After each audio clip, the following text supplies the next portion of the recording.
মির্জা আব্বাস কিন্তু বহু ঝামেলা পাকাচ্ছে যাতে হলো এই ভোটটা বাতিল হয়। যদি বেশি ঝামেলা করে আমরা বলতেছি মির্জা আব্বাসের রাজত্ব আমরা পুরো উড়াইয়া দিব।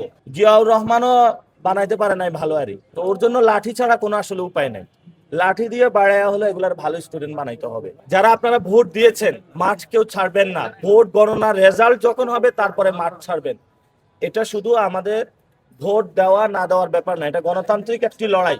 যে লড়াইয়ের জন্য অনেক মানুষ শহীদ হয়েছেন, যে লড়াইয়ের জন্য হলো আমরা 17 বছর অপেক্ষা করেছি। ভোট যারা দিয়েছি সবাই মাঠে থাকবেন, দরকার হলো কলা রুটি খেয়ে থাকবেন, তারপরে মাঠ ছাড়বেন না আপনারা। ইনশাল্লাহ আমরা বিজয় নিয়ে তারপরে ঘরে যাব ইনশাআল্লাহ। এবং আমরা বলেছি আমাদের যদি আল্লাহ বিজয় দান করে প্রথমে আমরা সালাতুল শুকর আদায় করব বাইতুল মুকাররম মসজিদে ইনশাআল্লাহ। আর আপনারা জানেন যে এখানে মির্জা আব্বাস কিন্তু বহু ঝামেলা পাকাচ্ছে যাতে হলো এই ভোটটা বাতিল হয়। যদি বেশি ঝামেলা করে আমরা বলতেছি মির্জা আব্বাসের রাজত্ব আমরা পুরো উড়াইয়া দিব।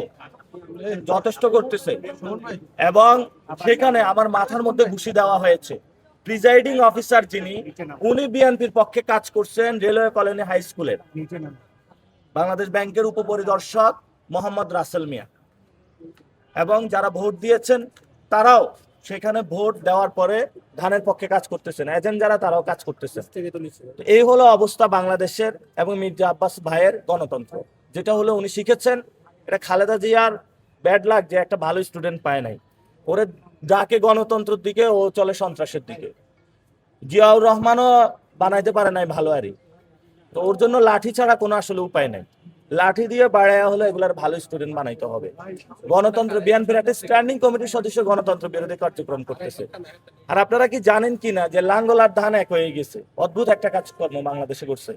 লাঙ্গল বলে ধান, ধান বলে লাঙ্গল। তো লাঙ্গলের ভিতর দিয়ে তো আওয়ামী লীগ আসবে, আওয়ামী লীগের মধ্যে দিয়ে তো আবার ভারত আসবে। ভারত যদি বাংলাদেশে ঢুকে যায় তাহলে তো সমস্যা।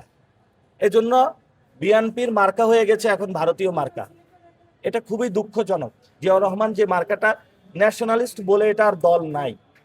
ইনশাল্লাহ শাপলাকলি বড় অভূতপূর্ব ইনশাল্লাহ জয় হবে এবং আমরা সেই জয়টা ইনশাল্লাহ আমাদের যে 8 দফা ইশতেহার দিয়েছি সেই ইশতেহারের মধ্য দিয়ে আমাদের কাজ শুরু করবো ইনশাল্লাহ।